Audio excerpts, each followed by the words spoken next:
Be something I got to read the email again. It was reflections, shot through glass, shot through water, something of that nature, correct? Yeah. or reflections Or reflections. like mirrors. So mirrors. So it wasn't like a straight shot is per se. It has to be kind of something that we're seeing in some sort of reflection or distortion through a medium or something like that. Yep. Okay. Mhm. Okay.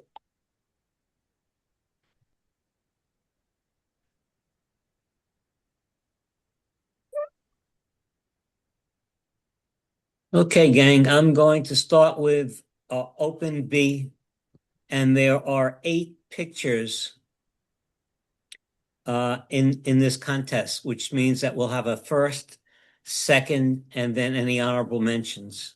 Okay, round one will be again in and out. This is the open now. This is the open B, which is the beginner to intermediate. Okay. Okay.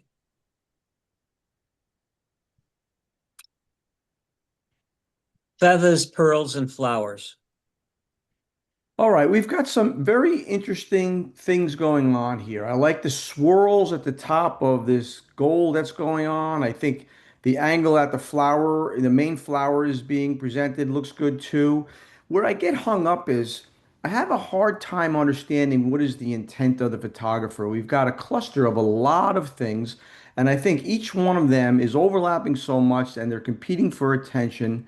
And I'm not so sure like the burgundy flower. Let me see if I can get the annotate tool to work here. More. Where is it? Where is it? Annotate. Phil, I had a problem finding sharing tools in here. This is first time I'm using this new version of All Zoom. right, I'm gonna So, do my best to describe, but you have the burgundy flower that's on the right, and I'm not sure it's even in focus.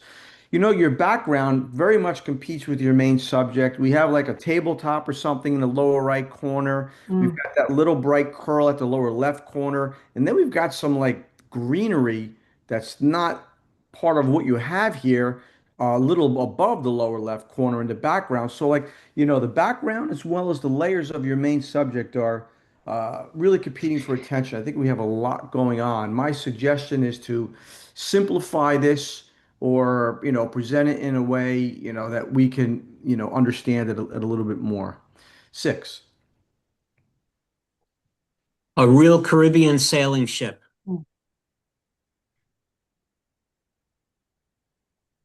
So I'm glad you used that tripod with the really long center column because it's got you this great angle that you could photograph here. Um, Listen, I like this image. I think there's a lot of good things about it. I think your exposure is really done well. You've got a lot of bright tones and you're not blowing them out. You have an interesting sky, so I like how you broke it up, vertically, the image. My one suggestion to you is if it's at all possible, and, most likely my guess is you know, I don't know if you could or not, but I think separating the horizon line from the horizontal second row of the mast or whatever you call the sidearms, I don't know, excuse my ignorance, they kind of runs almost on the horizon line. So if you're able to get up higher or lower, I think it would be helpful to separate those two. Um, if I take a look at your sky, behind some of the upper cables, there's darker sections of sky, which I'm not so sure exactly, why that is, but I still think that we have, an overall very pleasing image. Like its position in the frame too. I'm going to go with a 7. Balancing act.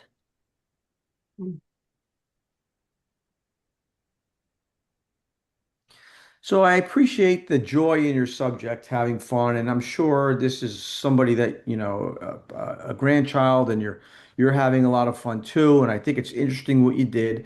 When we get into the creative level, we have to ask ourselves lots of questions. The first question is backgrounds will make or break an image. Is your image vertical or is it skewed? Well, your whole horizon line is tilted like the Joker's lair in Batman. So you got to be careful of that. And if you go to straighten it out, you're going to run the risk of even clipping more of the foot. So, this is really the person bouncing on the rocks. That's the story. And we're clipping the heel of one shoe. Is that helpful or not? Um, so I would beg to say no, I wouldn't like to see that little bit missing. The next thing is exposure is difficult. You've got these whites and you've got these blacks, and you don't want to blow out the whites. And then the problem is your camera sensor has blown out in the opposite direction, the blacks. So what do you do to get, I would expose as far to the right as possible as your camera will let you do, and then you're going to establish the whites. And then think about popping a little fill flash into this because that'll bring a little life into the black tones because I can't tell where the jacket merges with the sleeves or with the pants. It's like or with the boots, go with the pants. I mean, everything is just one black that gels together. Um, the next thing is we've got a pole coming out of the arm, and is there a way to not have the pole coming out to your subject? It doesn't really help. So I think getting a little further to the left would be helpful, and then you can eliminate that pole as long as there's not something else you're introducing on the right side. And then the last question I want to ask, we don't have that many images tonight, so I think it would be most helpful if I let you hear what goes through my mind when I'm taking a picture, and you can use that information if you find it interesting or not, instead of just kind of saying two things and giving you a score. But this individual's up high on a rock, right? They're getting large. They're getting into, some will say the adult world. So with that being said, you're still eye level with somebody who got up high. Would it look more grand if you squatted down a little bit and made them look like, hey, I'm on the rock, I'm big. I really am big because they got on these massive rocks and they're still eye level with you. So would that help the intent? You'd lose the water in the background, but I think the water in the background is really not anything of true significance. So something to think about. Six. Windows with no walls. So we have a very interesting cluster here. I like their alignment. I will ask a couple of questions. What do we like about this? What do we not so like about it? Well, we've got these windows that are suspended on these chains, which is pretty cool. With that being said, when I look through the window, would it be cooler if the center window had the main trunk behind it not touching the upper right edge? And would it be better if the main vertical window in the middle, the left edge, wasn't superimposed over the main tree? Or would you step probably 12 inches to your left, and then the big trunk wouldn't merge with the window, and the other window would be in the middle of the right-sided panes of that center window? I think that would be helpful. Um, well, let's see it again. Seven. Portofino Harbor.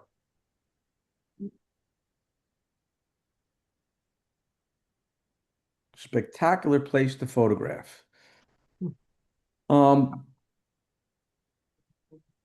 so I think the maker has done a couple things that I appreciate here. I like the anchor of the big blue boat on the lower left. I like as an anchor point in the frame on the lower left, and it kind of points into the frame and leads me in. I think you've got sufficient spacing on the top of the flag with the sky and the building on the left and the top left corner. If you want to crop it, as it's on its diagonal going away from you, and not merge with the chimney or the tree. I think that's a good place to do it. I even am not bothered by the introduction of the little red building right through the middle on the left side of the frame, kind of leading my eye back into the picture. Um, would it look better showing a little bit more? Because you have this motorboat on the bottom, sort of on the right side, that's kind of getting clipped. So would I show more space on the bottom? I would consider it. I think it would be helpful. I don't think this kills your image. The other thing I would say is how's your foreground, your middle ground, your background? So I'm going to call the background the buildings at the very top in the sky. I think they're great. The middle ground are the main buildings on the other side of the bank of the waterway. And then the foreground is everything in front of it. And I think we have a whole lot in our foreground. and it's all competing for identity and for attention, right? We've got the area with the two tents with the X on it on the left. We got the boat over here. We got the other boat. These boats merge with the middle boats. I've been there. There are definitely ways to simplify your composition and find something that's a long walkway you're on that you can move laterally a lot and still get those buildings in the background and maybe simplify your foreground a little bit. Your exposure is really done very well. Seven.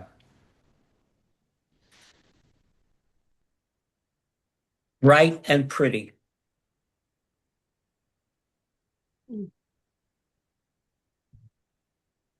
One of the things I like about the image is I like how the two main flowers separate very nicely from the secondary flowers above them in the background.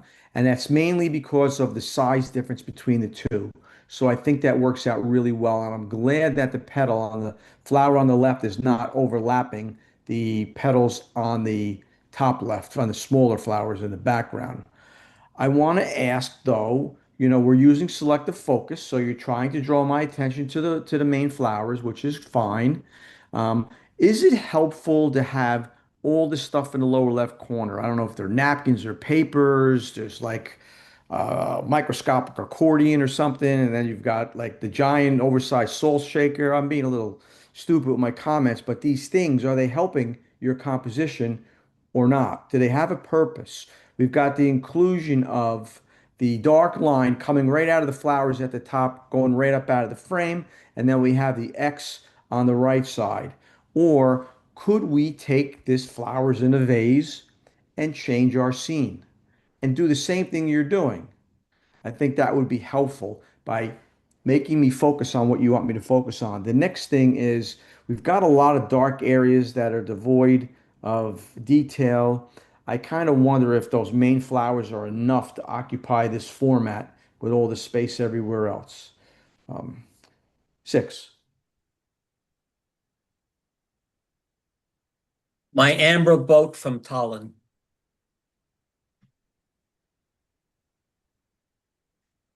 Hmm. So listen, I will say that the maker has positioned the boat very well in the frame, more space in the front for my eye to pretend like the boat is moving. I like how low you got. That really minimizes the felt or whatever that is that we're on, which is great. And how the felt is almost the same color as the textured cloth or whatever that may be in the background. They do separate from each other, a little bit, but they totally help keep my attention on the sculpture, which is what you'd want to do anyway. Um, I guess one can get into the argument on creativity. I do think it's got some creativity because of the angle that you did and with the things that I mentioned already. So I also I think your selective focus, especially noticed in the foreground, is helpful too. It helps to lead my eye right into the main subject, and that's where I stay. I will also mention one more thing. The maker put this thin white border around this. I think it's very smart. It tells the viewer where your picture begins and where it ends. Otherwise, with the digital projection, that black, you can kind of lose your frame. And I hate when people go and they use like yellow because the boat's yellow, because now we're competing with parts of the boat. So I think that was a very good choice also. Seven. Freezing snow.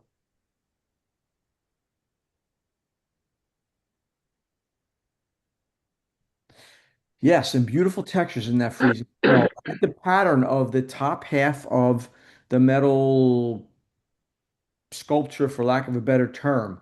I actually like the bird too, that's on the lower in the middle right side of it, but you don't really see it very well. And you have to say you have a bird in the upper left too. What could we do here? We're shooting down, and by shooting down and by using a pretty in-depth aperture, you're shooting where you're probably at like f11, maybe up to f22. Depends on what your focal length is here. I think you're at a mid telephoto range. You're shooting down, you've got the bush, you've got all the snow, the bottom left corner is devoid of stuff. the wrought iron or whatever this is doesn't really separate from the green part of the bush very well. Your background has texture comes into play.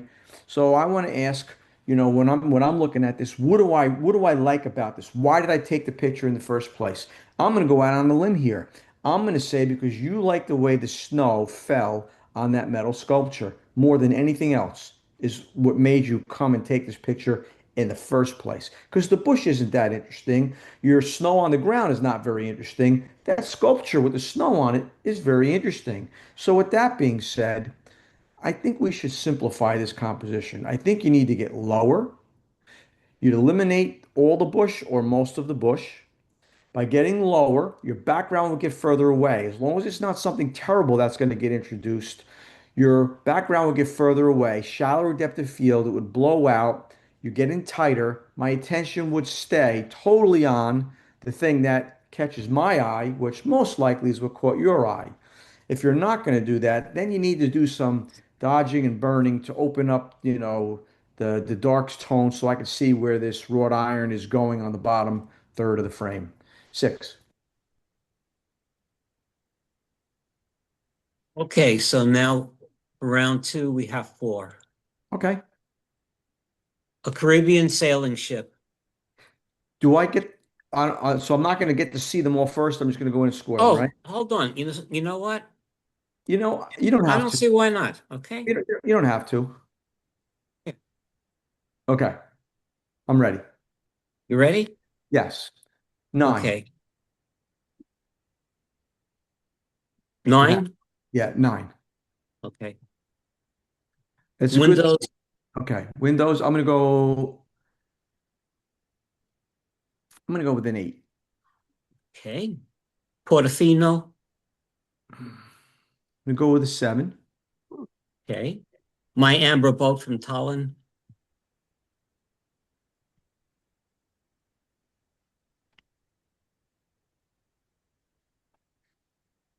So listen, I just want to justify myself because we're never all going to see things the same. And the only thing you can ever ask for a judge is they're consistent in their own mind. I want to make it clear that I really don't find this composition terribly compelling, but I will say that I think the maker did a really good job of presenting what they wanted to do here. I think you hit your intent very well. In this class, I'm going to give this a nine. Okay.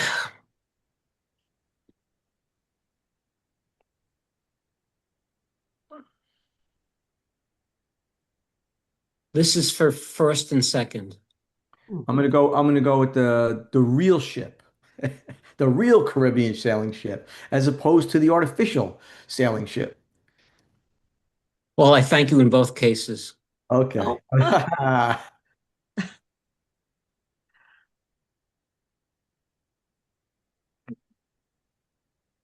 Okay, this is going to be humbling.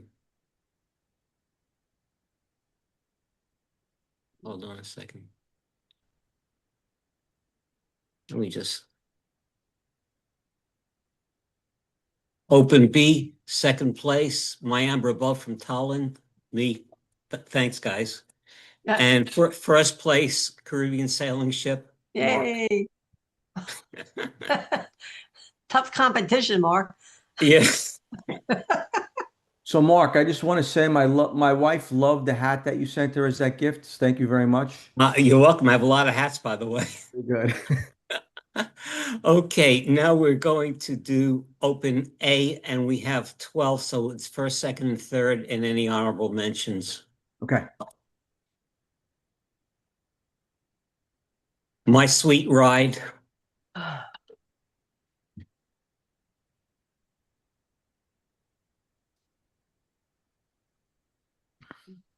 Well, this is definitely one interesting vehicle. Um, So let's talk about it in photographic terms. One, I can't even tell basically that there's a back tire on the car because the lighting is difficult. I think it would be helpful. I think part of the story is that we've got this like kind of dilapidated looking vehicle that's then dressed up really cool. So the fact that one tire has no hubcap and one has a hubcap, I think could add to the story. But we'd have to open up the exposure a little bit in the dark tones, especially on the two wheels in the shadow. I think that would be helpful because also even the front tire into the wheel well, I can't tell where tire and wheel well separate from each other. So that needs a little bit of help right there. We have a vehicle that looks like it's probably moving. We got the guy's hand on the wheel, person's hand on the wheel. It's in the middle of the street, so it's probably not parked. We have more space behind than in front. I think it just plays better in the dynamics if you have a little more space in the front. Could we wait a second or two more until we don't have the palm tree jutting out of the back of the car? Mm. Having the car up against, the storefront background. I think that would be helpful too. Um, 6. Zion in black and white.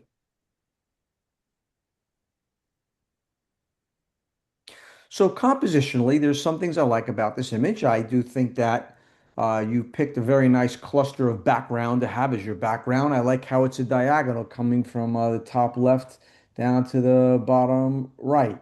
I would say that I think that I like the building a little over to the right side, the gallery to the right side, because it does face me to the left. So, your building is heavier on the right side of the frame. Your biggest rock face is biggest on the left side of the frame. So I think you've got some good balance there. I do like the simpler cloud sky because you have a very busy pattern in everything else. So it just makes everything else stand out a little bit more. And I do like the foot position on the two subjects that are walking through the frame. A couple of things. One, I'm not so sure why the top left part of the frame looks like it's out of focus. Yet 95% more of the rest of the frame is all in focus, and that's not any further away than anything else. So I'm a little curious on that. Um, More so than that, we've got the building and almost no space on the bottom whatsoever. At the junction of the storefront and the side of the building, we're almost touching that bottom edge. The people's feet are actually touching the edge. The car is going out of the edge. So I do believe we need more space on the bottom. The next thing is the conversion to black and white. Ansel Adams said, not every image works well in black and white. It really depends on certain things like how busy the patterns are in each one of the layers. Here, we've got busyness everywhere except for in the sky and the one side of the building, the side of the building. So it becomes a hot jumbled mess. I can't tell where the trees separate from the vegetation on the rock face that's, a half a mile away. And I do think we're awfully heavy in contrast in our processing. So I'd love to see a little more space on the bottom and then just a little different processing I think would be helpful. 6. Lunch break.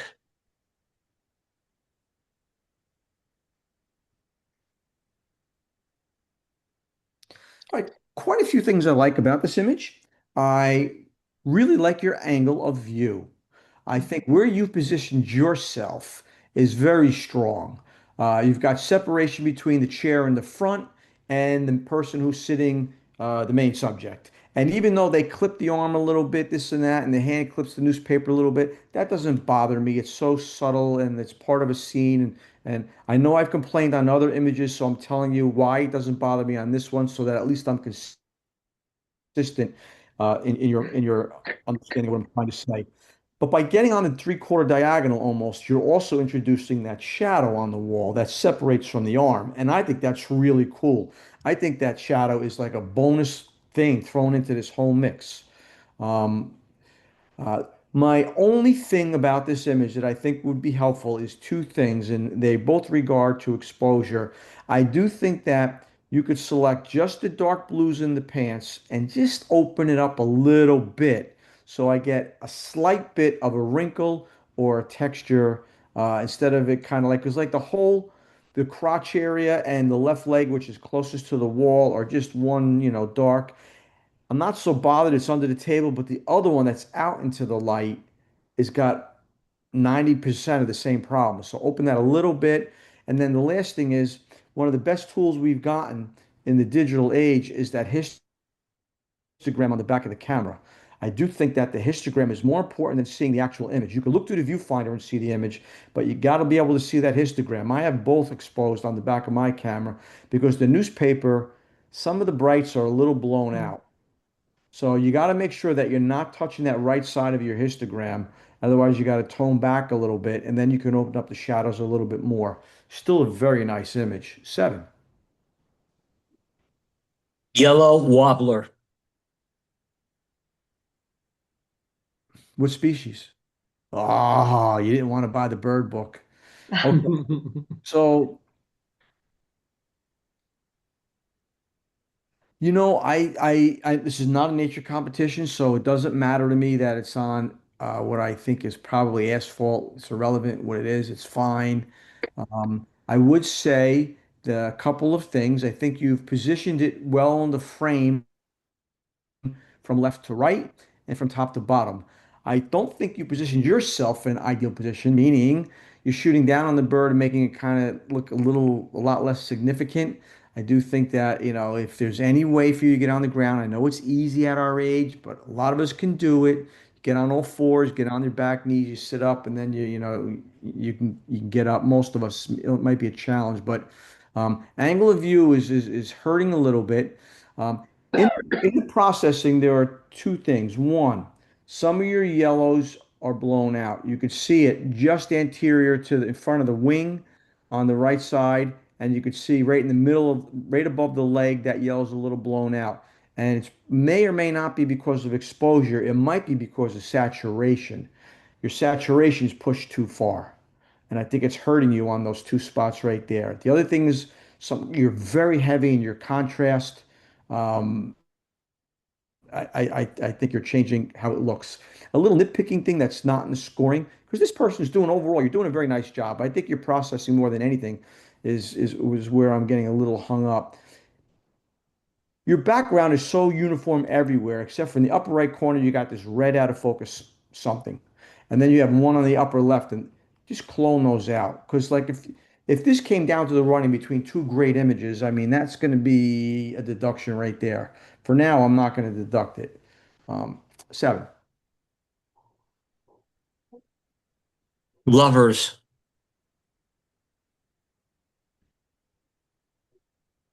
Composition is very strong. I love how you committed 3/4 to the rock face and 1/4 to the background. Your selective focus makes this image present better in black and white because you look at the patterns in that water, it mimics very much the patterns in the rocks. And I think it would make it harder for my brain to simplify this. But because you've used that out of focus background, it's very helpful. Um, I love the interaction between the two birds. I like their position almost at the junction of the thirds, a very strong point. When you break the image up vertically and horizontally, that's an excellent point for a focal point to anchor images. That goes all the way back to, I think it's the 700s.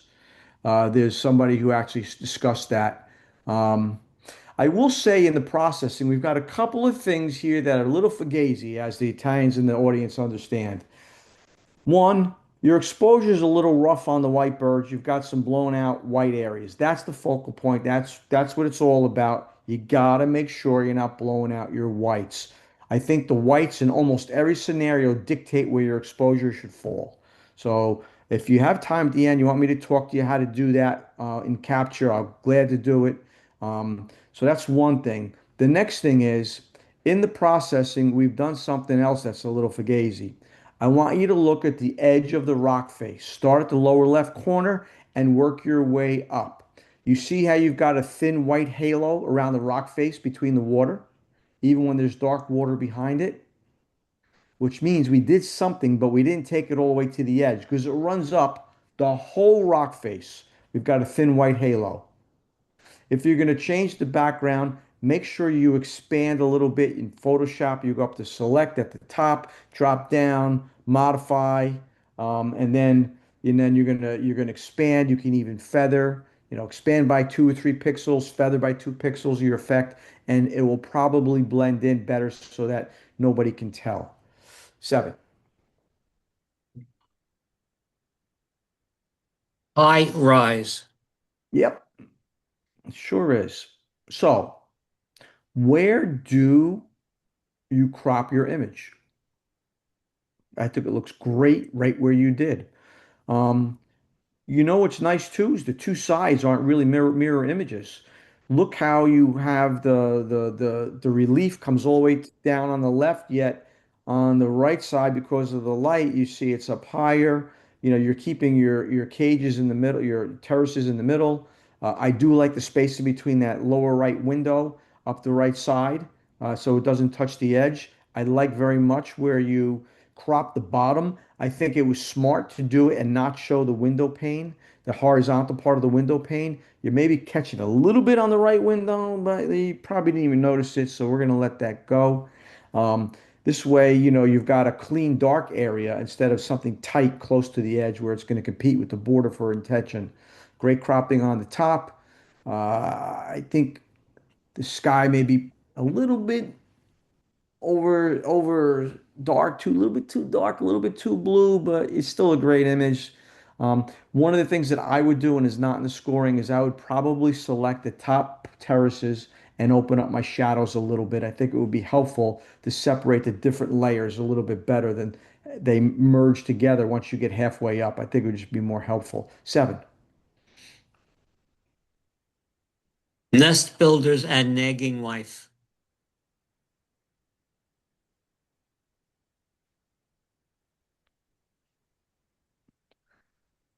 Very nice job with exposure. This is a tough exposure. You've got these white areas, and some areas are where the feathers are down are really smooth. So you're going to get a couple of hot spots. So I'm not going to nitpick about just above the wing that's closest to us, that little spot at the top, and there's one feather at the bottom too that's a little bbit bright.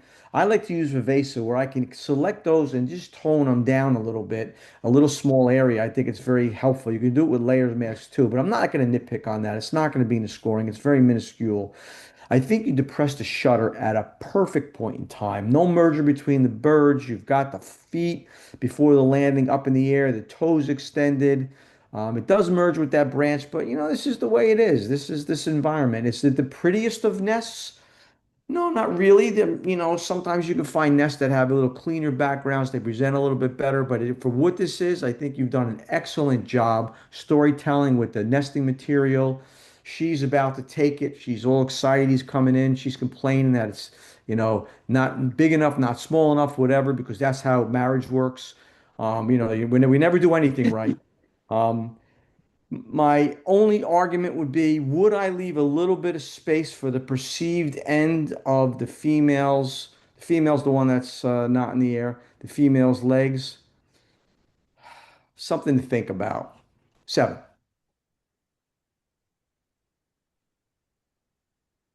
Hailstorm and aspen trees.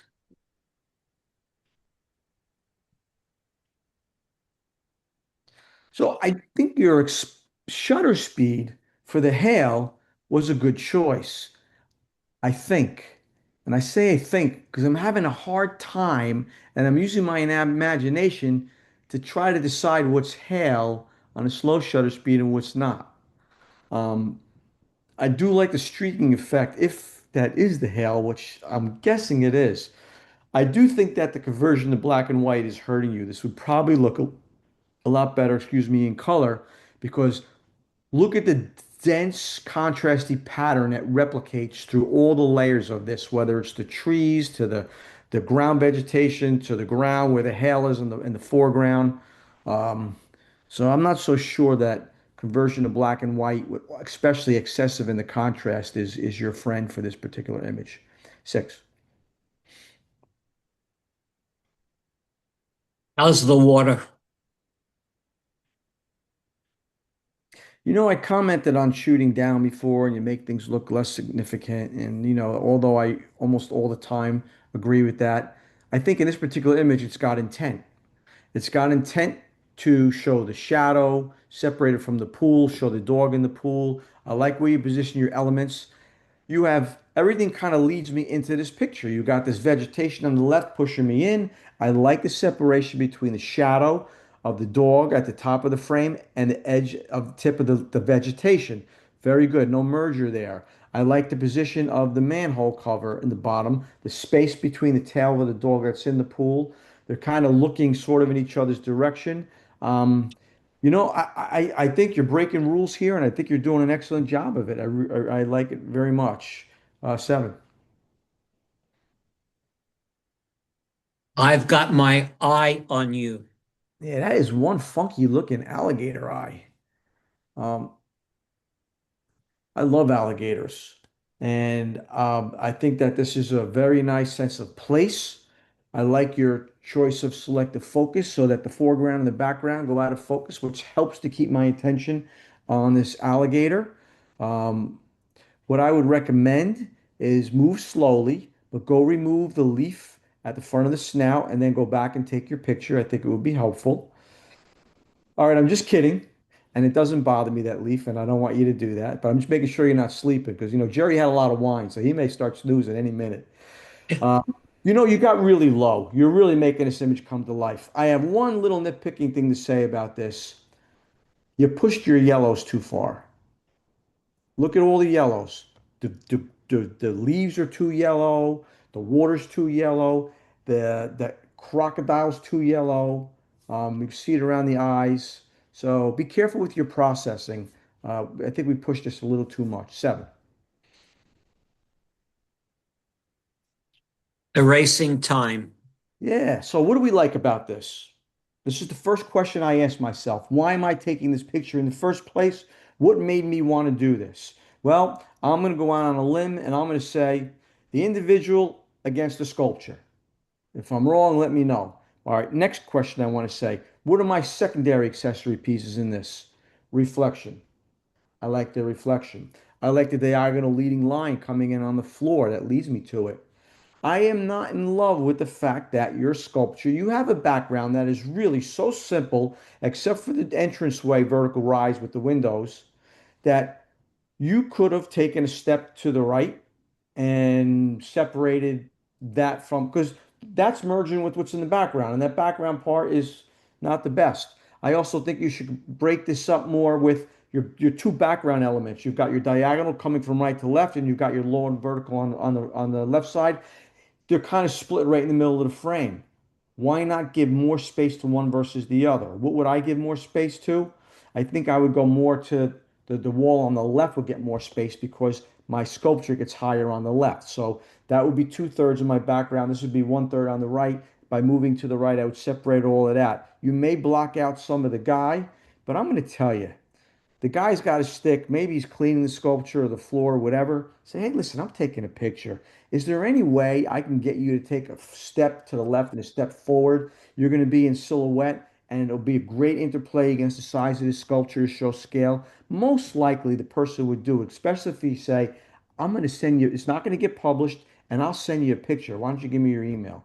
Most people, not everybody, most people will be very conducive to helping you elevate your image to the next level.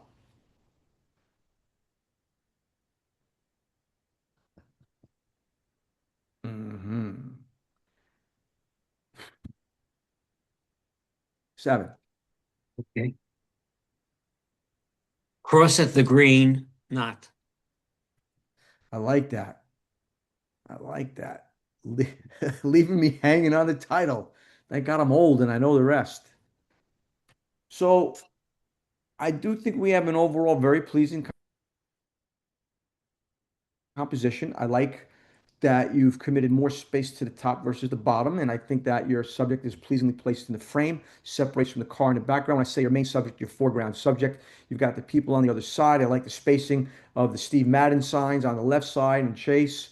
I like the fact that you didn't clip those three people on the right edge of the frame. I know you were thinking about that when you took that. I think vertically, leaving a little space for that little building in the background with sky above that, but not above the other two, is a very good choice also. I would suggest opening up shadows a little bit would be helpful. Um, and that's the main thing. I mean, like, look at the guy's clothing. I mean, I can't make out any of his clothing. Part of the difficulty is that he's in shadow and the other people in the background is in light, direct sunlight, but that's where we have to get to the computer and, expose as much as you can without blowing out your whites, and then you have to, do your homework on the rest. Seven. Okay, round two, we have 9 photos. Okay. Okay, lunch break. Mm. 8, Yellow wobbler. 7, Lovers. 8, High rise.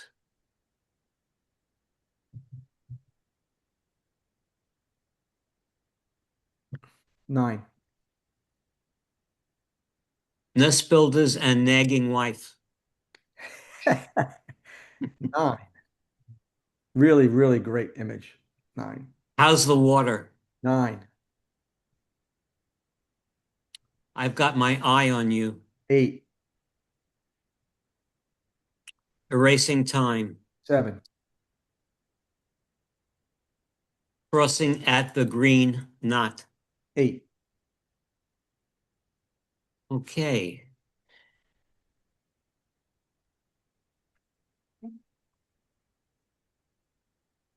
Okay, this will be for first, second, and third place.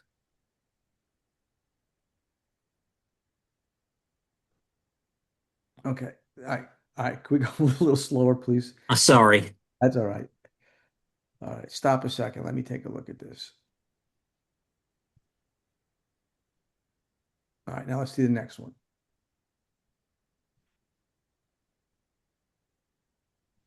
Okay. So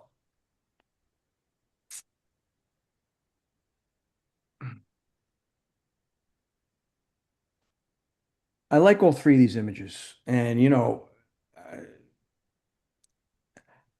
I gotta say, I think everybody did a perfect job on all three images. I do think that the unusual nature of one of them stands out more than the others. So that's gonna help me elevate it a little bit more. And the other one, there's something that's out of your control.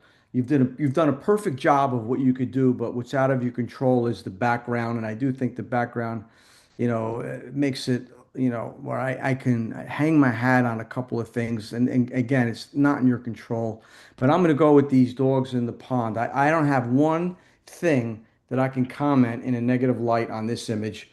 So I'm going to have to go with this is number one. The birds is number two. And you're never going to guess what that is. Okay.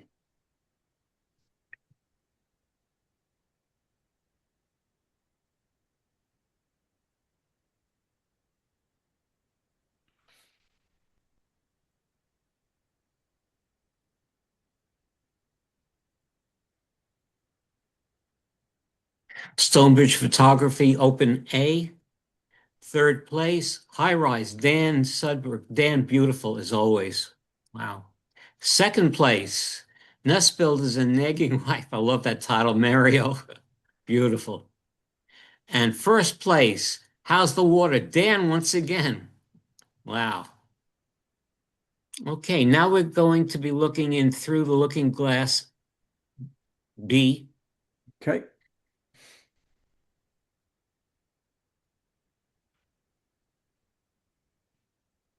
Toy maker at work.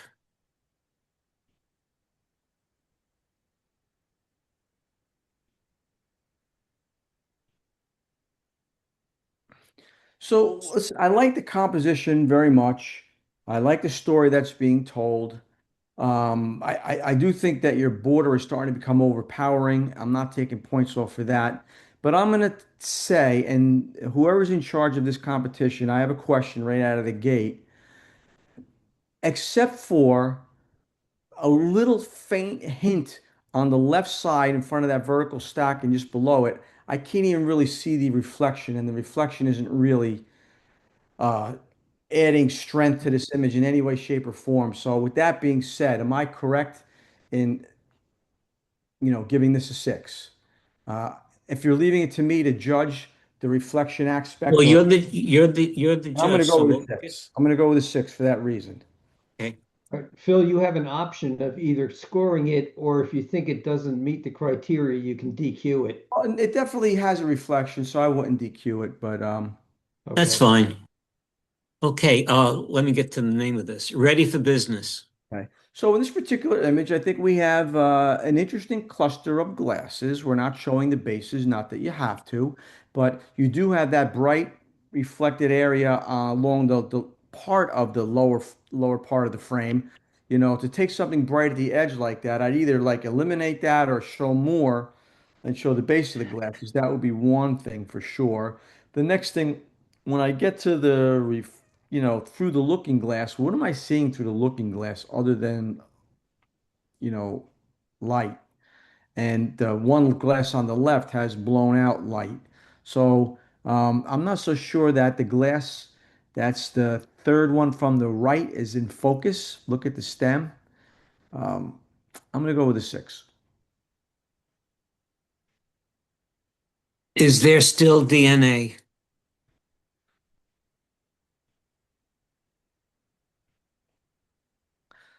Well, it definitely meets the criteria of this competition. I think in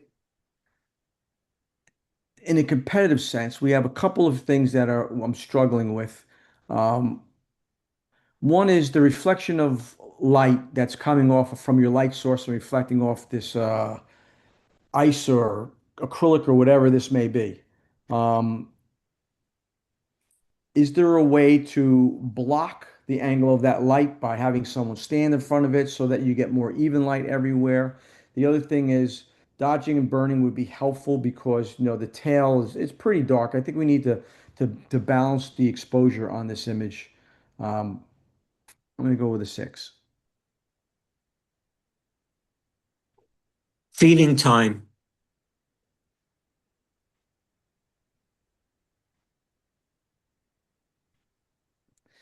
So if the maker's intent is to show the whole pond, then I think it's got a nice composition. It's all right. You've got, the vegetation at the top and how it meanders all the way through. I'm not really in love with that right corner where you've got something that's like kind of whitish that goes horizontal. Um, would I get the remove tool in Photoshop and just run it across that and eliminate that thing? I would consider it. But then I get to when I'm looking through the water, I'm seeing the fish, which I believe is why you're putting it in this competition. And with that being said, I can't really make out a good identity with the fish. The oranges are blown out. I mean, look at some of those fish. They're just solid orange all the way through. So I do think that this image is a tough one to make work. I wonder if it would look best if you would have zoomed in and simplified. Look at the two fish in the lower left with the little swirl of water around them, getting in tight, actually being able to see some of the anatomy of the fish, seeing it through the water, I think would be helpful. Six. Royal yacht. Okay. So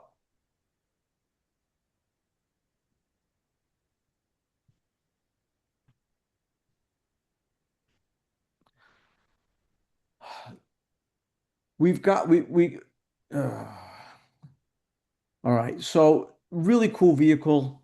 I like it through the glass. I like the reflection of the people staring at it and appreciating it. I think that's pretty darn cool. I'm going to ask a couple questions. Where do you crop this image? Do you clip the bottom of the tire in the front of the car, or do you show them? Um, I think that would be helpful to show them. We kind of need more space at the right. You have the space on the left side, which is not as interesting.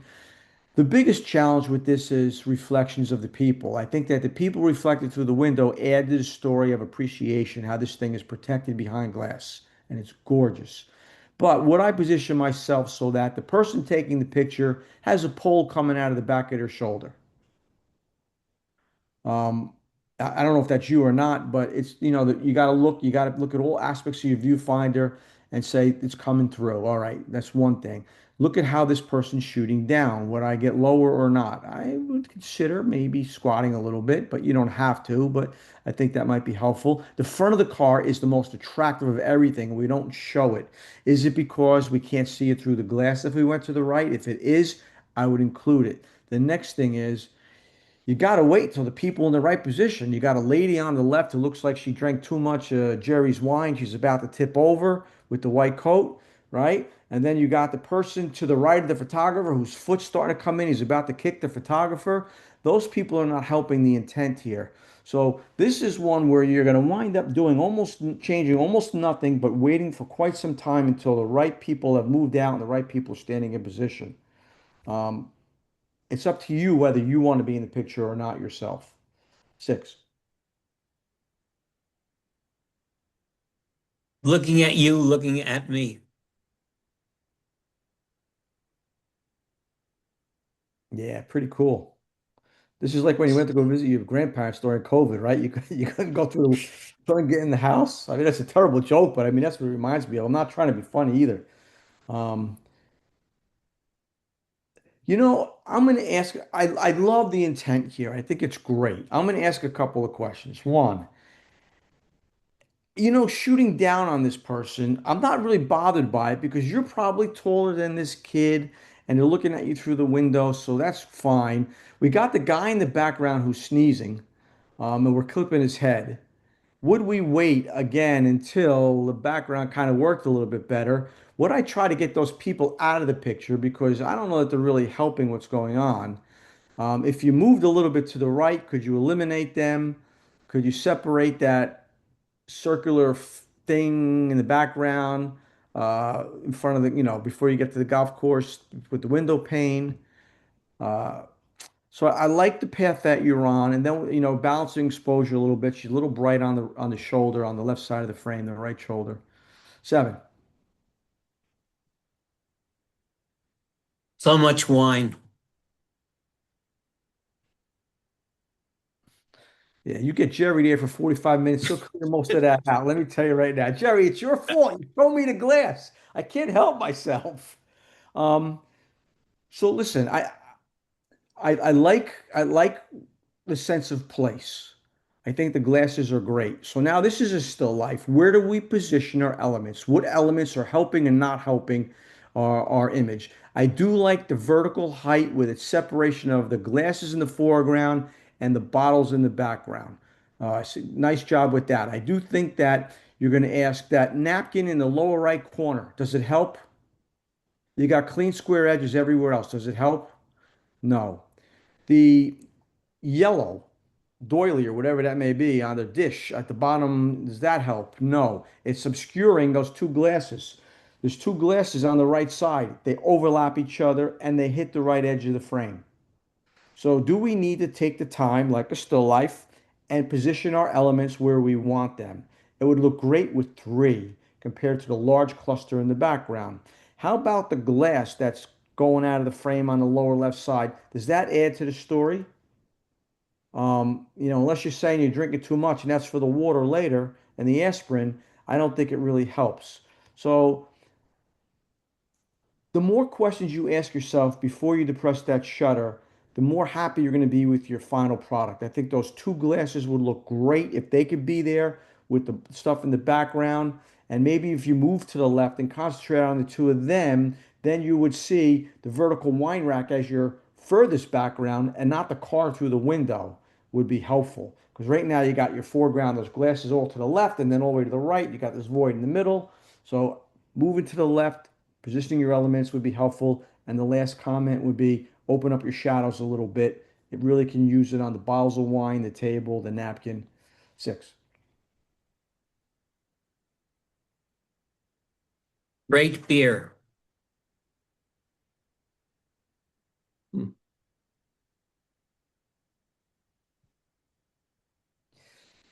The effect of whatever you did here, making it look sort of old world look, because that is an old world piece. I think it goes well together because otherwise I would look at this and say, wait a minute, somebody should have brought some Windex. We should have whatever, whatever's going on. But, it does have a very old world feel to it. So I do think that it has a sense of place for this particular image. I am going to ask you a question. Definitely while you're taking it, but also when you're at the computer preparing for competition. You look at your edges. I like to hit the F key on Photoshop a couple times so that the screen goes first it goes to a gray background, then it goes to a black background, and it looks like it's going to look now. Let's follow our edges. Bottom good, left good, top good, right side. A third of the way down, now we have this brightish light blue that comes into play and adjusts into the picture. It's something bright to the edge. It's different, draws attention. Is it helpful? No. So we have to eliminate it in capture, in post-processing. Somehow, I think it would be helpful.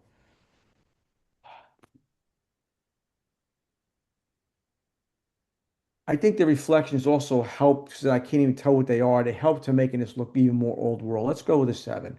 Either you like this or you don't. I do think the maker did some nice things here. Okay. Basically, okay, let's score this. Looking at you, looking at me. Hey, this is going to be your, this is going to be an eight, and the other one's going to be a seven. Okay.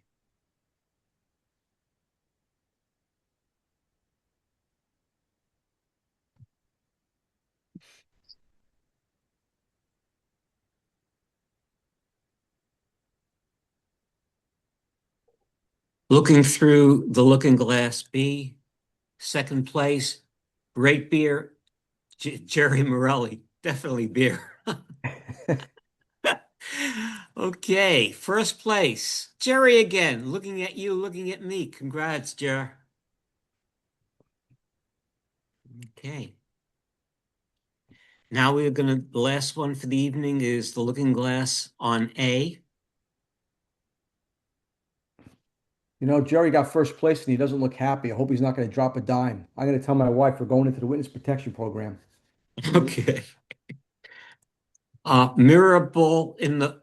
Mirror ball in a park. Yeah, you know what? If someone can't pronounce the title, I have to take 2 points off. So we're going to start at a seven and we'll go from there. Um, so listen, I mean, this is a cool image. You know how we're told things can't be centered? It's one of the rules. Well, there are no rules. There's guidelines that the majority of the time will probably present better. I think this one works great with the everything so centered. The ball centered, the photographer centered. I like seeing the photographer. You can easily clone yourself out. I kind of like you there. I think you had a nice sense of scale below the tree. It works really good. Um, I think your angle of view is good. You know, you're on your knee, you're making it come together. Your choice of the vignette, I think in this particular image, also draws my attention into the frame and it doesn't let it get lost on its edges. And that little curve of the vignette matches the curve of the tree and the distortion in the sphere. I think that works very nicely too, as well as on the bottom. I really like the interplay between the curve of the brick at the very bottom of the frame and the curve of the brick in the bottom of the reflection. I think that looks great. And I like the way they're separated from each other in a vertical fashion. So listen, I think this is a wonderful image. I'm an anal retentive guy. And I don't say too many things unless I feel there's really a place for it. But this maker's really good. So my next two comments, no points are coming off for.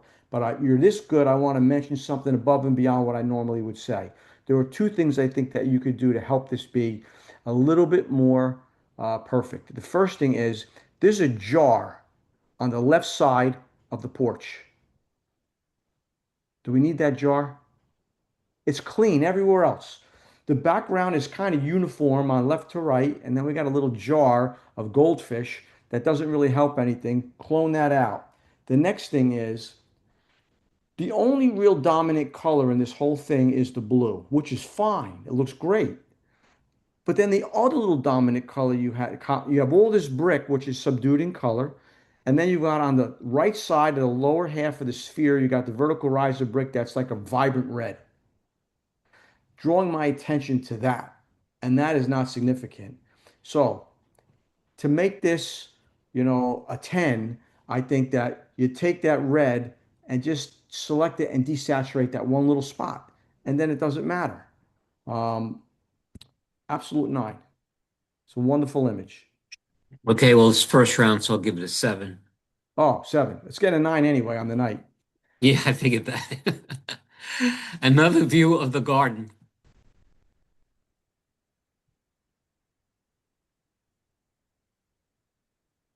Pretty nice. Your choice of shooting the main uh, mirrored subject on a 3/4, I think is very good choice. Um, I love how it's thin edge on the right side, thick edge on the left side. I'm glad you don't merge with the green on the top right too much. I think the interplay between the little green circle, you know, at the top, just to the left of the top, matches very well with the reflection that we're seeing, in that wall in the background. That's pretty darn cool too. Uh, I think it's a very well thought out image. Again, my little anal retentive nitpicking not in the score. I look at all fine detail. If you look at that doorway on the left in the bottom pane, you've got some colored beads or something on the floor. Do they help? Everything else is so clean and greens and beiges. Clone them out. And then if you go to the window pane above it, there's a white dot and a white streak. Do they help your image or hurt your image? They don't hurt really your image, but I noticed them. They don't deserve to be there. I would clone those out. Um, Again, just food for thought, not in the points. 7. Seeing double. Hmm. So, the fried egg reflected in, this glass piece is really pretty cool. I like the eggs that are also in the handle of it or the shaft of it. Um, I would argue on whether or not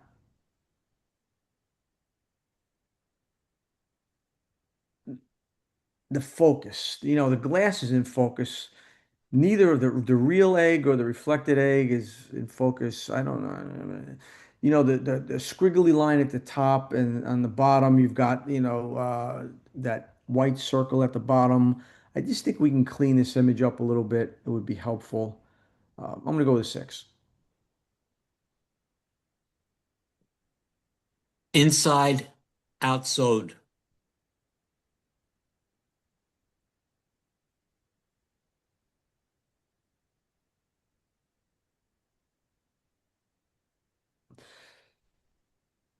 The positioning of this mirror is great in the frame. I like it at the top. I like where you've cropped all your edges. I think they look great. I would ask, do I want those people there or not? They're not paying attention to the scene in any shape or form. Um, so do they really serve a purpose? One's going through someone's head. Would I make the mirror the head, get it a height for that or not, or wait till they move?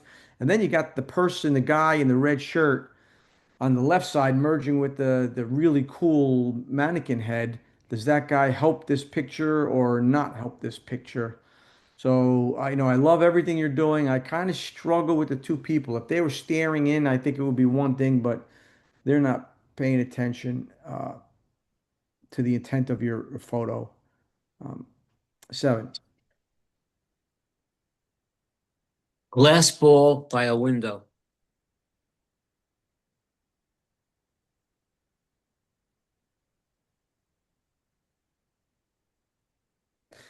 I think the maker has done a very nice job with tonal range in this image. We have a sky that's pretty much bald, but it's not blown out. We have a background that's got an area on the lower right, which is much brighter than everything else. I think they balance very well. Um, you have your darker tree, your main tree that you can see on the left side of the frame. You have your brighter white background on the lower right side of the frame. I think that balances well. Uh, I think this is a very interesting play in tonal range. My only comment is whether or not I like the white specks in the background. And I think that's kind of subjective, so let's take it out of the scoring. 7. Okay. The world in the palm of your hand. Man.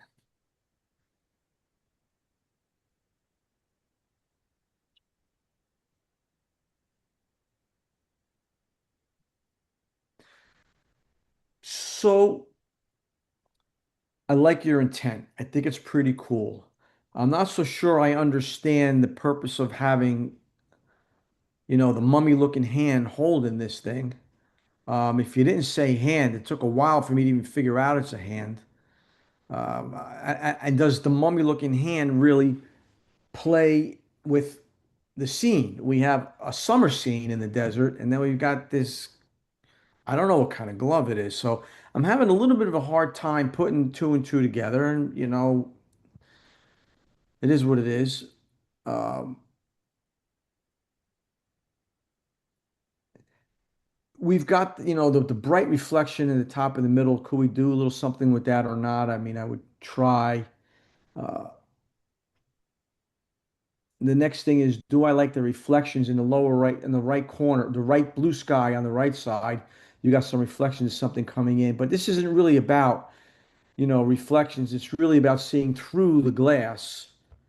So I'm a little concerned about that. And another thing is in the top category, which this is, your darkest part of the background is in the top right corner. Would I kind of just, with the spot healing tool, take that out and not, because it's the one part of the background that stands out against everything else. I still think you've got a very nice image here. 7. Viewing an upside down world. Yeah, when you go on vacation, you take this ball with you everywhere you go. You're never going to know when you need it.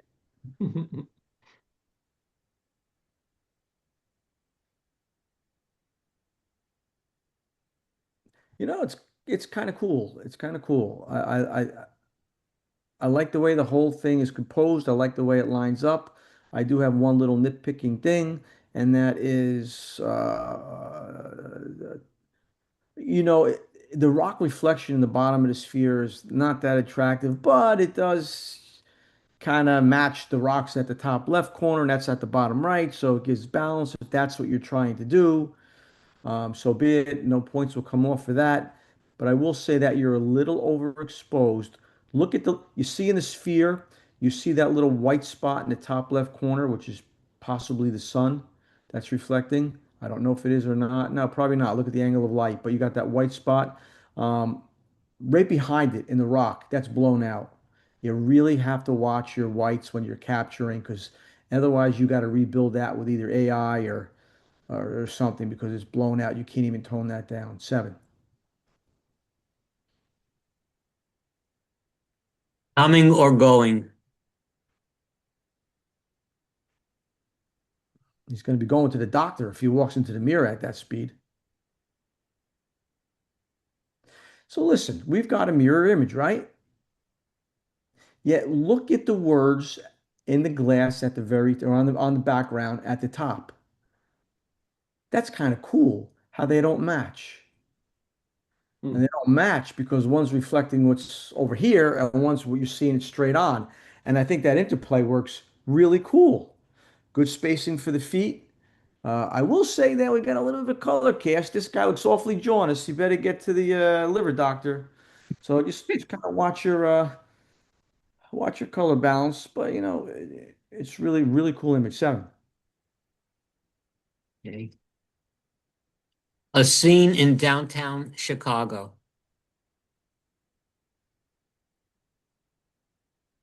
All right. So what do you like about it? What do you not like about it? I think overall, its square format was a very good choice. Almost square. Very good choice.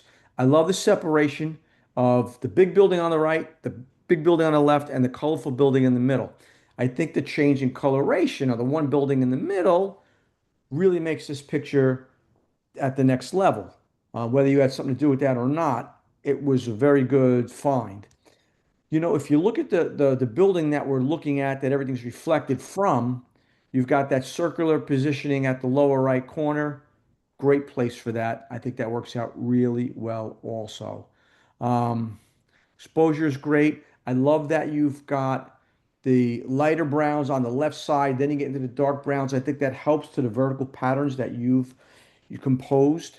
I'm going to ask a little couple things again. I'm not going to take points off for it, but I'm a nitpicking perfectionist, so I'm going to ask a couple questions. One, look at the building, the vertical building on the right. Start at the top right. Go to the first horizontal thing, the second, and just below that's a bright white something. Does that help? Clone that out. You don't need it. Number two, the building, if you go to the first, the blue vertical area on the right side of the frame, just off center, The building on the bottom, that's way in the distance, that kind of juts in. Does it help or not? It's up to you whether you want to remove that or not. I feel indifferent. I probably would remove it, but I wouldn't fault anybody if they didn't. The inclusion of the trees that are in silhouette in the bottom of the frame, do they really help the overall presentation or not? I think it's fine the way it is, but I probably would eliminate it. And I would just get that remove tool on a very small brush and I would follow each one of those things blown up at 200%. And you probably wouldn't be able to tell it was there because I've done that in front of waterfalls, which I couldn't get across the cliff any further or I would die, which some of you want after my comments tonight. Um, I think you would find it cleaner because it doesn't really serve a purpose, but it's definitely not killing your image. Seven. Okay. Round two. Mhm. Mirror ball in a park. Nine, Another view of the garden. nine, Inside out sewed. eight, Glass ball by a window. nine, The world in the palm of your hand. eight, Viewing an upside down world. eight. Coming or going.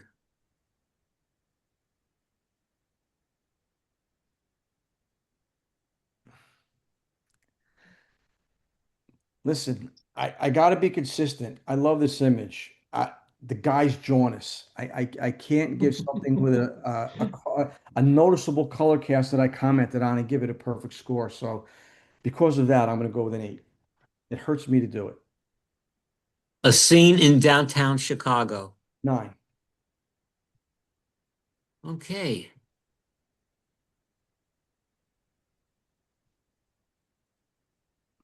We're going to have a first, second, and the other two will be honorable mention. All right. Okay. All right. Go to the next one, please. Now go to the next one. And then go to the last one. All right. Give me a second, please. Yeah.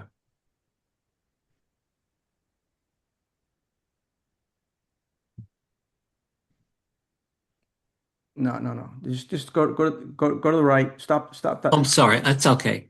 I'm sorry. We're almost done, right? I just want to make sure I do Oh, this right. yeah, absolutely. Show me the last two again. That one and that one. Yeah, just give me a couple seconds on each one. All right, now go to the next one. Okay, I'm ready. All right. Which one you want? Number two or number one? Number two. Number one. Number one. Oh man, I never get my way. Go all the way to the left. There you go. Okay. Number two. Next one. This one? Nope. Next one. Yep. Very different. Nope. Okay. The other one. Yeah, you got it. Okay. Yeah, I got it. All right. Okay.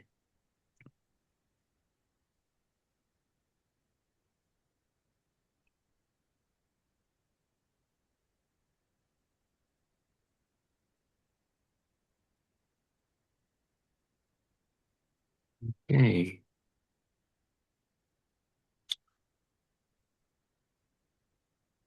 Through the Looking Glass, A, honorable mention, another view of the garden, rich, beautiful job.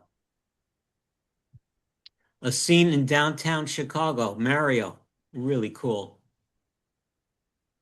Second place, glass ball by a window, Mario, once again, wow. And first place, Mario, today's your night, mirror ball in a park. Listen, I saw a lot of really good stuff tonight. I'm very impressed with the quality of the work that we had today. For those of you who think I'm so tough, we had a lot of nines, except for one category. We had a lot of nines. They were a significant percentage of the scores. So, I talked more than normal because you don't have that much. I thought it might be helpful to try to get something out of it. Well, it was greatly appreciated. All right. I miss seeing you guys in person. When I say You had guys. a lot of great All comments. right. Thank you. You Only had a lot of six great months. comments. I mean, you often said you were nitpicky, but a lot of times you were right on. Only, not all the time, though. Only a lot of time. Yeah, you're not going to get 100%. Stop it.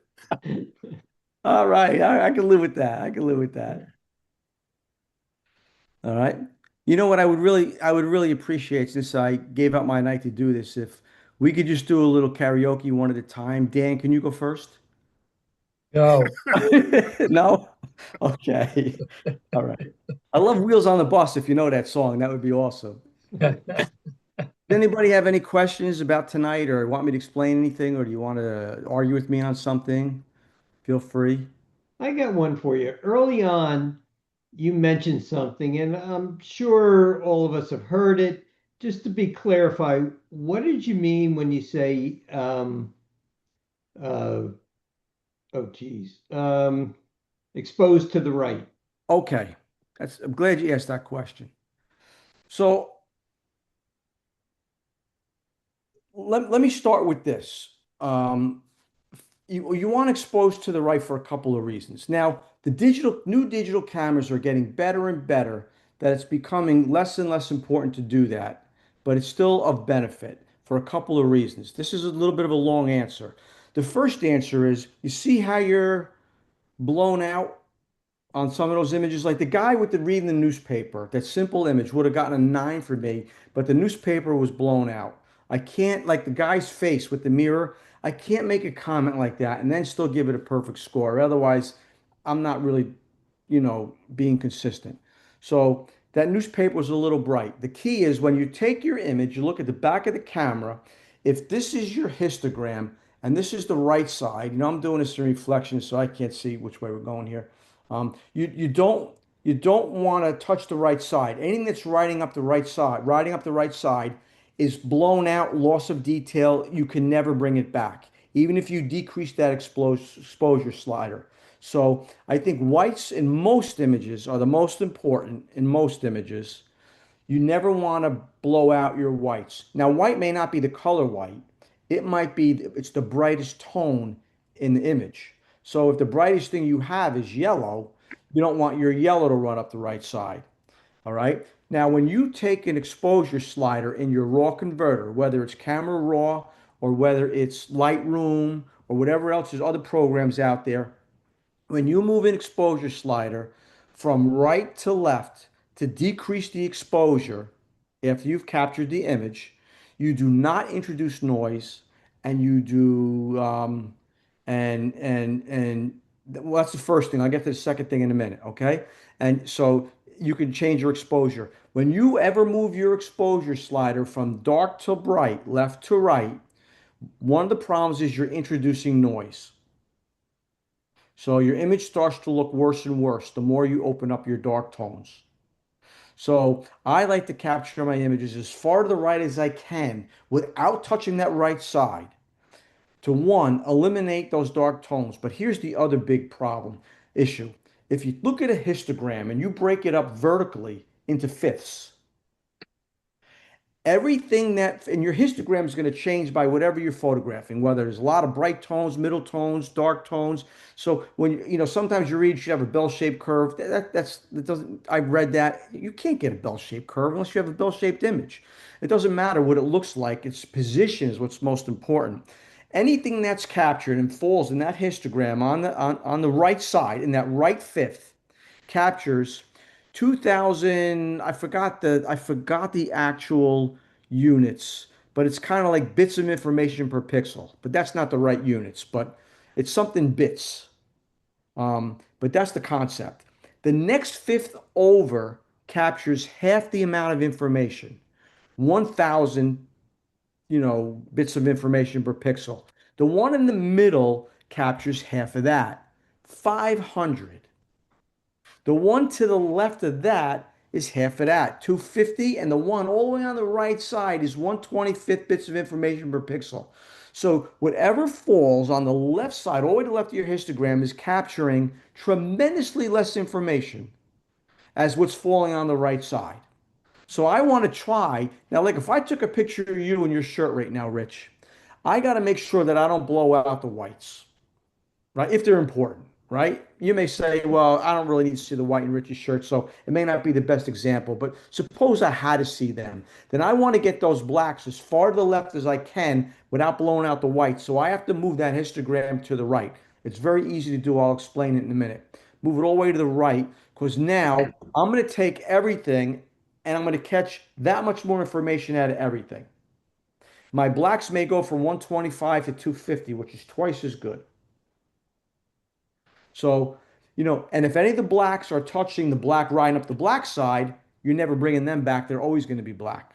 Now, I have a lecture on histogram, which I show you examples of things captured on the left side of the histogram, and I open up the exposure and how the exposure looks right, but the fine detail looks terrible because I only captured 125 bits of information per pixel. When I make the image look better exposed by going from left to right, it looks great now in exposure, but it still only has 125 bits of information per pixel. It doesn't capture more. It's all on where it falls in your capture. So you're going to see a lot of noise there. And if you're photographing a black bear, you're not going to get good separation in the fur. So when I photograph a white gull on a bald sky, like on an overcast sky, I'm exposing all the way to the right. I'm not touching that right edge. So now when I get to Photoshop, or Lightroom rather, I do it in Lightroom. I take the exposure slider and I move from right to left so that the exposure looks right. Now it looks good because it looked like an overexposed hot mess. So if you go out to photograph with me and we're photographing white polar bears and white snow and you say to me, let me see what you got in your camera, I don't want to show you because you're going to see a white blown out blob. But I'm looking at my histogram. My histogram's not touching that right side. So I'm going to spend 3 seconds in Lightroom to go zip. I didn't introduce noise.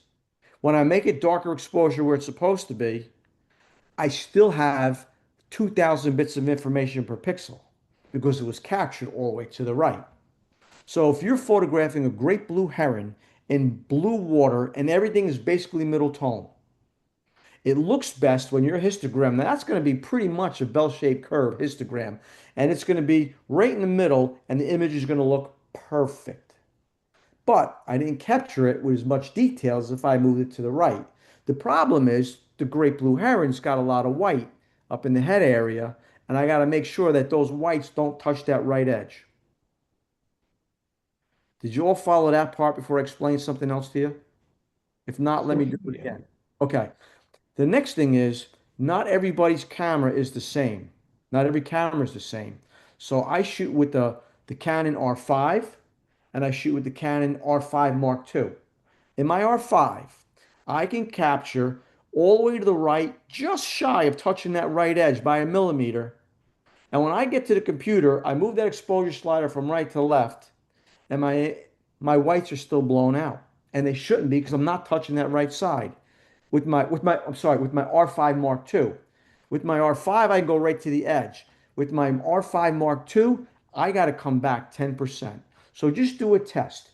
Get something white, photograph it. Like I always got my kids or your grandkids stuffed animals. You get a white one, get a middle tone one, get a black one, take a picture, go to the computer. Your metadata is all right there, so you don't have to take notes, and you just see where you can end. So make sure you know where your camera's limitation is with that. Now, the last thing I want to talk about is how do you move your histogram to the right?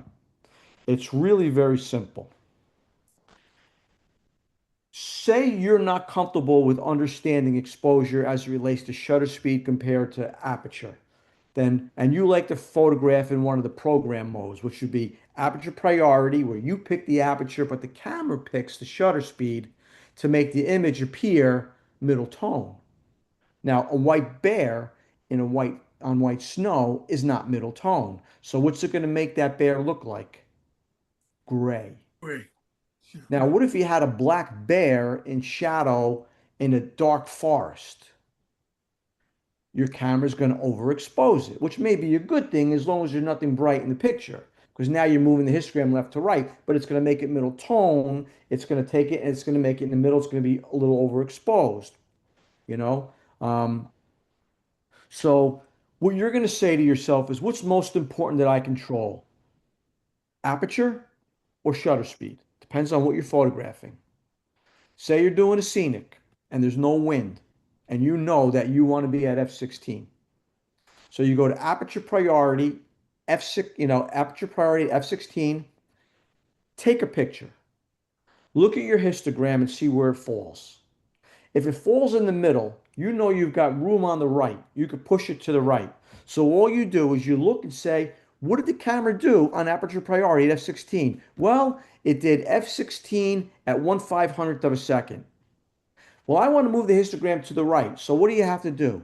You have to allow more light. Now you're doing a scenic with no wind, so you can go slower shutter speed. If you're doing action, then you got to start thinking about doing the opposite.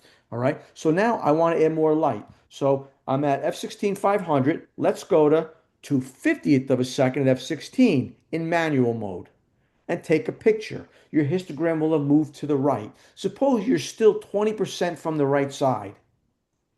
Go to 1/25th. Take a picture. Now you're touching the right side.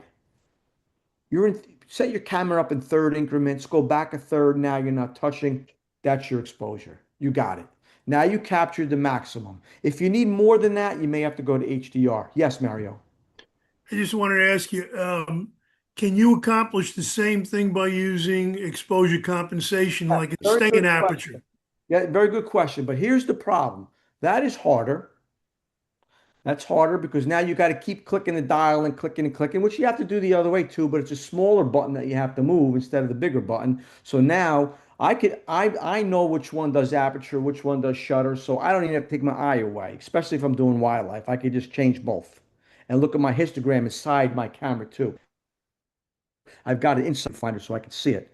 So I don't take my eye away. I can do this. I got to go find that little button, and there's four little buttons on the top of my camera. It's more of a challenge. I will tell you though, anytime you change your flash or your regular exposure compensation button, make sure you zero it out immediately as soon as you're done. Yeah, Because I made that mistake. I got all excited. And yeah, I mean, I was taking a picture. I did it your way before I read what one of the pros did. And then I got all excited. Something happened to action right in front of me. And I picked up my camera and I took a picture. And I was all happy. And it was on film in the film days. And I got back home, developed the film, looked at this. And I had never seen this action again in my life on this species. And I looked at it and I was three stops overexposed. Everything was yeah. blown out. And on slides, you can't do anything. I've done that. I've done. So anytime you change that, you immediately go back. I've done that. So Now, here's the other thing. I'm wondering. In my mind, it sounds a little backwards. I get what you're saying. If you, for instance, if you have white birds like egrets that you're shooting, I tend to go exposure compensation underexpose. It sounds like you're saying okay. Here's the expose it problem. higher. Yeah, well, as long as you're not touching the right side. Here's the problem. Right, right. I got so you're saying just try to get the curve as far to the right as possible, but it doesn't have to touch. So here's the big problem. Was that your Shouldn't touch. egret shot? The what? Egret shot. Was that your egret shot that we saw today? Oh, the husband and wife? Yes. Yeah, yeah. Okay. So let me tell you the problem with doing that. What mode were you in? Were you in aperture priority, shutter I'm priority? I'm I'm almost 100% positive I was in aperture mode and I probably had it -3 EV. Okay. All right. Very good. Everybody, if you try to follow this. So you're setting, you're on a value to metering, I assume the whole frame, right? Much the Yeah, same as yeah, possible. yeah. Now you're metering, all right? And now you're setting exposure compensation to minus something because you got whites. So let me tell you something. I want, when that bird comes in, I want every single, I'm going to shoot 15, 30 frames a second, and I want every one to be a perfect exposure because one of those images is going to be better than all the rest on wing position, mergers, focus. Even one will be a little slightly more in focus than the other one. There's always going to be a best image. All right. And so now I'm going to get back so you can see me more. Evaluative metering. If I'm the white bird and I have my wings open, I'm occupying how much of the frame? Most. About 40%. Well, because I don't have wings, I'd be more. If I had the biceps I had when I was 38, I'd take up more, right? But they're gone. They went, I don't know where they went, but they're gone. Right. Suppose I'm a bird. I'm occupying, like those white birds occupied more than 50% of the frame, and they were in the Okay. center of the frame. The evaluative metering doesn't do the edges of the frame. It does a large center circle. Okay. Okay. And so most of what it had was white. All right. What happens now? So a lot of white carries this. So I've got, if I, in my lecture with this, I have a picture of a white egret and his wings are open and he's occupying most of the frames and he's got the dark mangroves behind him. So forest green all in the background and a white bird. And if his wings are open and if he's 50% of the frame and the background's 50% of the frame, I've got 50% really bright, 50% really dark. What's my exposure going to be? Probably really good. But suppose he closes his wings a little bit. Now the white occupies a lot less of the frame. The frame is dark green. So what's the camera meter going to do? Overexpose. Overexposed. What's going to Mhm. happen to the whites? Blow Blown out. out, Yeah. right? So most of your images are going to be off. I want everyone to be right on exposure so that when you get to the light table, you get to go and pick which one has the best action. So I strongly recommend, especially with what you were doing, manual mode. And it's very easy to do. All you do is take a picture before the male comes in, take a picture of the female. Look at your histogram. Where does she fall? Move her to the right and then back off a little bit because remember when I said some of All the right, but tell me how you're doing that. Let's just take the two examples. yes. If you're in aperture mode, do you set your exposure compensation to overexpose or I'm underexpose? not the exposure compensation. I don't want my camera making a judgment. I want to make the judgment. I'm in manual mode. I So don't need you're saying you say you'd only do it in manual. Just yeah. for the sake of argument, help an old man. If you were in aperture mode and to do what you want to do, I'm trying to understand this. To do what you want to do, are you going to overexpose plus EV or underexpose minus EV to do what you want to do? You may not get it right. I understand So what if you're the bird's saying. wings are open, I probably want to overexpose. The same So way you're if you going to take a plus camera EV. meter and you're going to do a white polar bear and white snow, you have to add light. So you're going to do plus EV. Okay. That's the conversation, right? Okay. And if it And in was, manual mode, you're saying play with it and you change don't your have to shutter worry. speed of You your don't worry about aperture. that at all. All I Yeah. would do in your scenario is, you know, the male's going to come in sooner or later, right? Because you know how we females are if you don't bring them gifts. You take a picture of, I'm just playing, ladies. You just take, I'm just playing. If I really meant it, I wouldn't say it. You're going to get some letters, boy. I'm just playing. You have to understand my humor. If like I, you take a picture of the female. So say you're not really comfortable with setting exposure. I think for that particular image, that shutter priority is more important than aperture priority. So I would say for that, to get a high consistency of images being sharp, you should be at least 3,200th of a second. I usually try to shoot those at 4,000th of a second. So I would go to shutter priority because there's a lot of fast moving action that you got to try to stop. So say the number is going to be 3,200th of a second. Go to shutter priority, 3,200th of a second. Take a picture. It's going to pick an aperture that's going to make the image middle tone. You're going to look at the white female. Look at the histogram. First of all, the blinky should be on the back of your LCD so you can see what's blinking. If she's blinking, then you know she's overexposed. Look at your histogram. If it's riding up the right side, then you know you got to back off. So now, say it does f11 at 3,200th of a second. Go into manual mode and set it at 3,200 second F11. Now you'll get the same exact picture, but now you know I want to back off that exposure a little bit because my female is blown out. So what you're going to do is you're going to go from F11 to F16, allow Okay. less light. And then Right.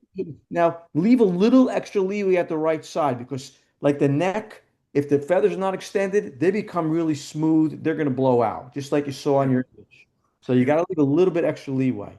And yeah. that's the way you would do it. And then when the male comes in, as long as you're in the same angle of light and the same light, Mhm. all right? If there's an area of shade, things change. If you take a reading this way and then you shoot in that direction, it's going to be different. So you're probably like, and Wakotahachi, right? Or Venice Rookery or something like that, and you're not moving. So you take it in that angle of light, light's behind you, boom, and now you set your camera those settings. Now every single image in your series will have the right exposure. You're not going to have some that are blown out and some are too dark. Every one. And then you just decide which one is the best. Okay. Now, if the bird takes off and starts flying this way and you're in manual mode, you should know your quick dial because you're gonna probably have to go a couple of clicks more exposure because you're not directly sunlit now. You're starting to get towards side lighting. So you need more light, but that's a little more complicated. You're not going to be doing that most of the time. I understand what you're saying. I get, and I think very interesting the whole idea about looking at the curve and trying to get the curve as close to the right as possible to get more detail. Right. I get that. See, one of the issues is that I like to shoot aperture priority because I'm trying to blur out the background. So I'm shooting like at f9, maybe f10, so that I get the background blurred out What's the for most these important, wild. Ricky? So what I tend to play with is the ISO. What is, Mhm. okay, I'm glad you said that. Yeah. I have time if you guys got a few minutes, you know? All right, ISO. Let me write this down. I don't want to forget because there's two things I want to say.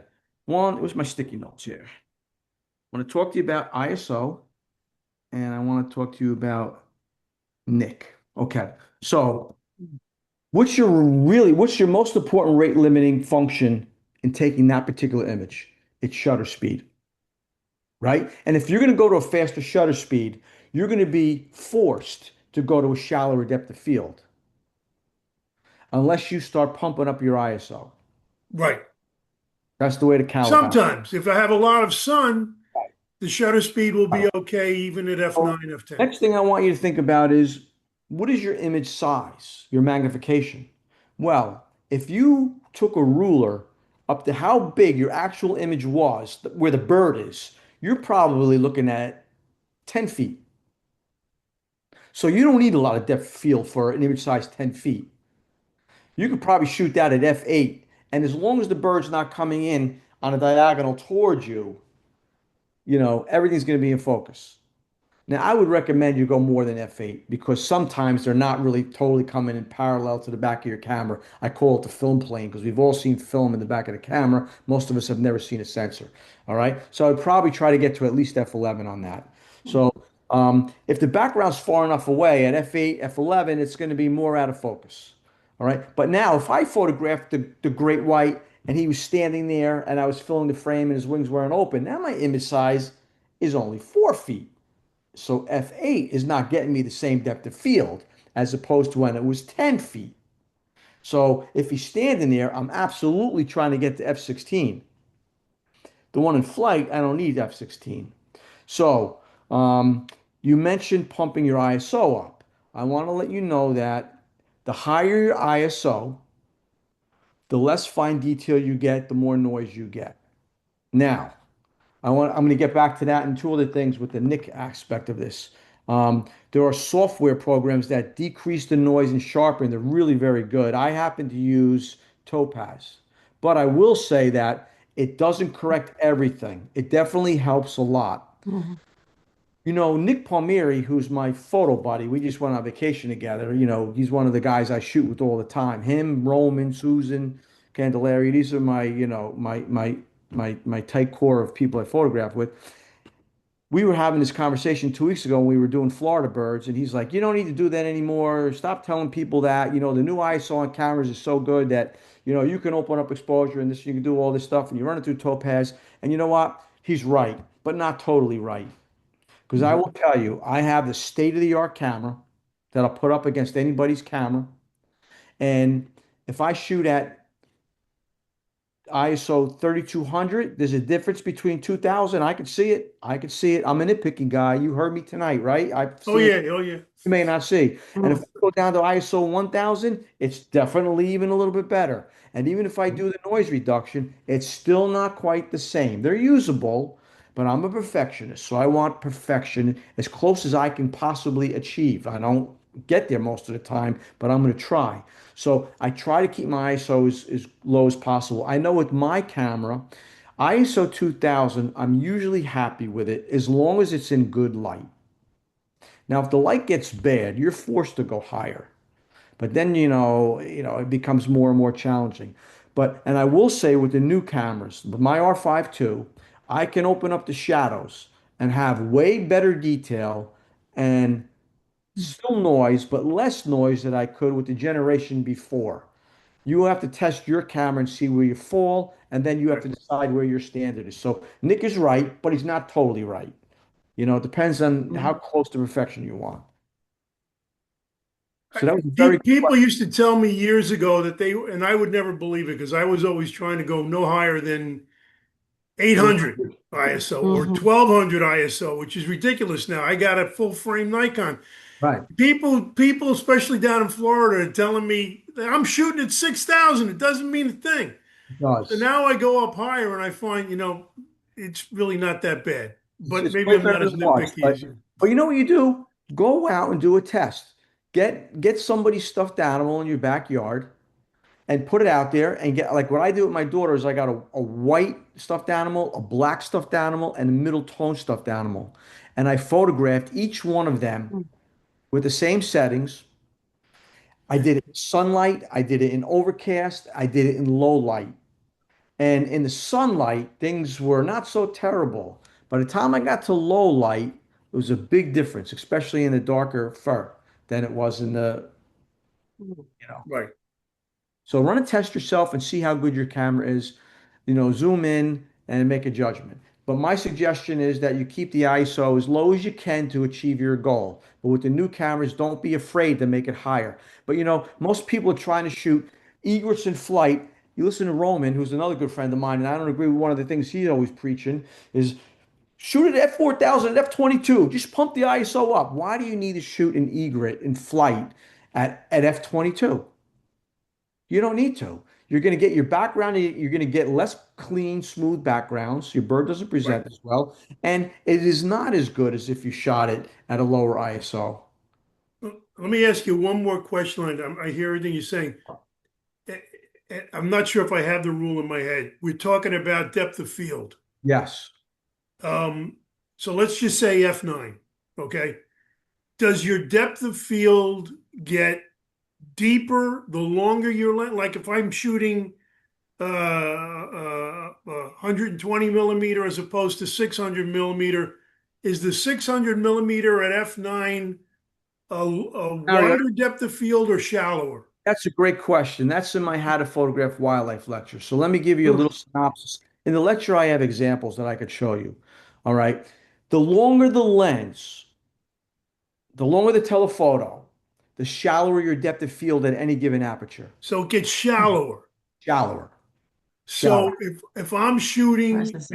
F9 at 120, let's say I got, just for the sake of argument, let's say I got 2 feet for depth of field. Right. If I go to a 600 millimeter lens, you're telling me then it becomes more like 1.5 feet or 1 feet. Becomes tighter. But what's most important is the magnification. What do I mean by that? Like I said before, suppose I am a great blue heron, right? And I'm standing up and I am, 3.5 feet tall. And you take a picture, full frame of me, vertical format, full frame of me standing there, a little space on the bottom, on the top. You probably have a vertical 5 foot frame, right? Now, suppose you're doing a burrowing owl. Well, they're about this big. If I'm going to leave the same kind of spacing on the top and the bottom, my magnification now has to be a lot greater. I need a longer telephoto or I have to get closer. Either one will have the same effect. My depth of field is going to be noticeably shallower. So now I get to a little sanderling and I want to fill the frame. Now the depth of field is an even greater problem. So if I'm the great blue heron, you're going to photograph all of me, and I'm turning sideways with this long bill. My depth of field from my shoulder to my bill is probably no more than 6 inches. At f8 or f11, you're going to get everything in focus of the bird, right? F8, you may or may not get the back leg, but you probably get the bill and the right side. So now we're at f8, and I turn this way. Now my depth of field from tip of beak to the front edge of my body and my legs, if I'm going to fill the frame, I got to at least be at f16 Okay. because now my depth of field is a problem. If I go to that burrowing owl, when I get him sideways, I want to be at f16 for sideways, never mind front on. And the little birds, I usually shoot them only sideways because if front on, it's very hard to get the legs in focus. So in general, the longer the lens, the Shallower the depth of field. I have to go higher, like F16 or Yes. higher. Yes. Okay. Okay. But your egret shot, you don't have to because you're looking at a 10-foot at least, probably 12-foot image size. So unless he's really coming in on a diagonal, and then you'll get him in focus at the very end, but you won't get the whole series. Okay. So I wouldn't be so worried about being at f16 on that shot. Okay. Thank you. I Okay. apologize to everybody for doing something.